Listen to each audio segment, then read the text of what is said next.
So here we are with some news. Larson has an injury, some scouting, and Rani is going to be retiring. Then we go into the introduction for our new signing, Chalabar, our defensive midfielder who can also provide cover at centre-back, penning a deal with Leeds United to help us in our quest to build a competitive team.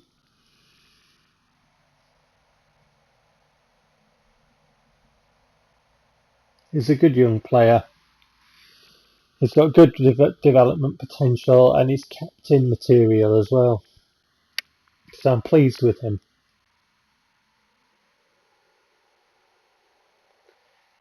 Bossman is very happy.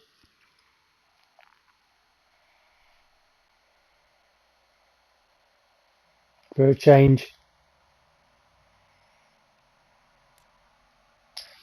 And then we get news of player departures because we're into the transfer window and all our deals that we've been lining up can actually get done now.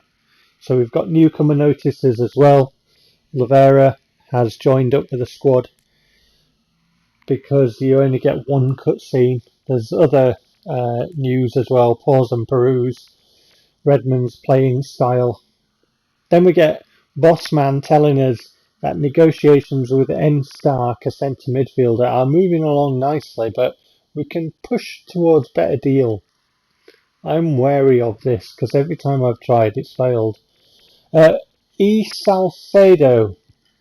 Salcedo Mora is an Italian striker. He's quite young. I've used him in my personal playthrough and my scout found him, so that means that there should be a good deal to be had. But of course I ain't got two halfpennies to rub together, let alone two wine gums.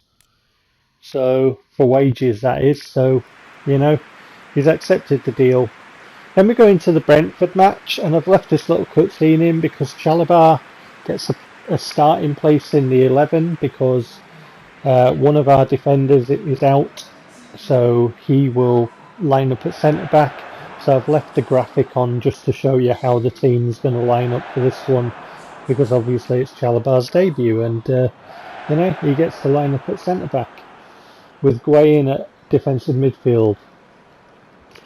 There's no Larson because he's injured, so that means that Carlson on the bench will come on at left wing and Lavera would be cover at right wing, so both Chalabar and Lavera would be starting in not their natural position should they play, and Chalabar obviously is playing.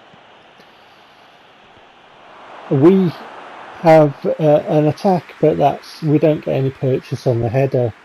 But when I was putting the footage together, I thought, you know, perhaps we wouldn't do so well because Brentford are a good side, because I haven't played this for a while, so I couldn't remember actually what I'd done in this game. That's a brilliant goal. That really is cutting me off in my prime there, but that is a fantastic goal by Koyalipu. Absolutely smashed it in the top corner, he did. I had a look at this when I put it together and I thought, get in, my son. Yeah, that was a good finish. So, get the ball, avoid the Brentford player coming forward. Koyalipu in acres of space, just on the edge of the D to the right hand side. He smashes it in that top corner. What a finish. Get in, son. Just on the edge of the D there to the right hand side. Bang! Have some of that in your applesauce. So yeah, what I was trying to say is I thought this would be a tough match, and then I put the footage together, and we really played, you know, some decent stuff. Brentford were quite feisty and they did close us down, kind of thing, and they played a high press as well, so we had to be careful. But we played some nice stuff. It's just a shame our final ball wasn't better. But I thought we definitely had the best of the first half, and you'll see that. 14 minutes gone, we're 1-0 up. Koyalipu, who smashed the ball in with the right foot into the top right hand corner, wins the free kick. I said before, he's quite a solid choice. So Koyalipu and Chalabar are players that I've had in my personal playthrough, and Lavera. I've had Lavera in 2020, and he was one of the ones that I really wanted to sign in 2020. Brentford with an effort, but that is well wide. He dragged that well wide. Got in front of the defender and then just absolutely fluffed the finish.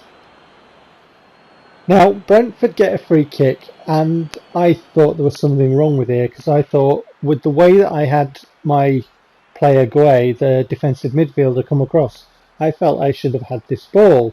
And there you can see it.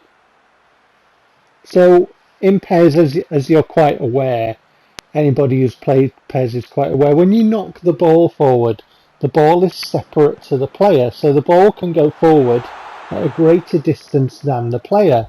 And there, what PES has done is it's kept the player at the same pace as the ball. So when I've gone in for the challenge, when he's been kicking, he's kicked my player because my player's already in that spot, and the game said you fouled him, and I didn't. So PES cheated, basically. Anyway, we're into the second half, and the second half, this bit, my alarm bells were going. Brentford played much better in the second half. They absolutely did. They closed us down in the midfield, and of course they still had their high press. And what they did was, in the midfield, is they shut us off when we were trying to come forward. And here, what's happened is, I was extremely surprised that Chalabar didn't have that ball as it got played to the defender. So when he missed it, it was like, oh, we were just completely exposed, you know? And then he just played a simple ball across and put it past the keeper for 1-1. So that was difficult. Then we found it difficult because, as you see there, inexplicably, my player comes across and doesn't even challenge the ball. Brentford are able to keep the ball. They were riding challenges as well, and that is some finish. Across the keeper on the angle, he smashed it in the corner. And Ivan Toney has put Brentford 2-1 up. So that is all our good work and all our good play and all our kind of confidence from, you know, we came in at the break, we played really well. I mean, we did play some nice stuff. Like I say, it was just our final ball, really, if that had been better. But, you know, Brentford just came out in the second half and they won the battle in midfield. They pressed us, they contained us, they forced us to play a long ball, and you'll see some of that, and they just mopped it up. And that is a good finish by Ivan Toney. So we're 2-1 down. And then it was like, as I watched this, because I said, you know, at the beginning, like when I watched it, I expected us to have a tough match, and the second half was that tough game. So Brentford saw a lot of the ball in the second half. And there they are coming forward again. Toney again, and Chalabar gets a block on that.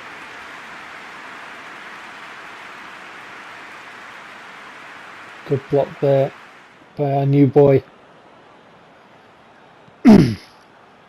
Ball across, looking for a knockdown, and in the end it comes just to the edge of the area, but deflection, because what Brentford did was they played a back five, so they had an extra player centrally, and that proved difficult for trying to hit Pavlidis, you know.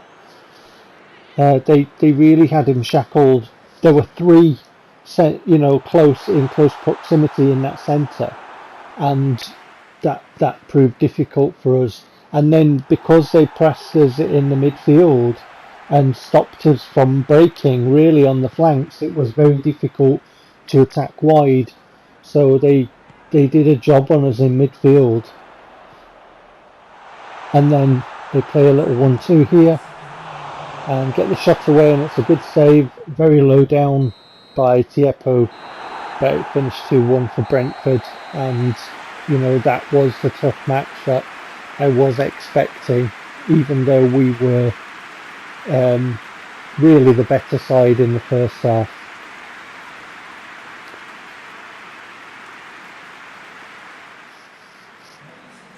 But there are the stats, and you can clearly see there, Brentford 8 shots, 5 on target, that they deserve those 3 points there.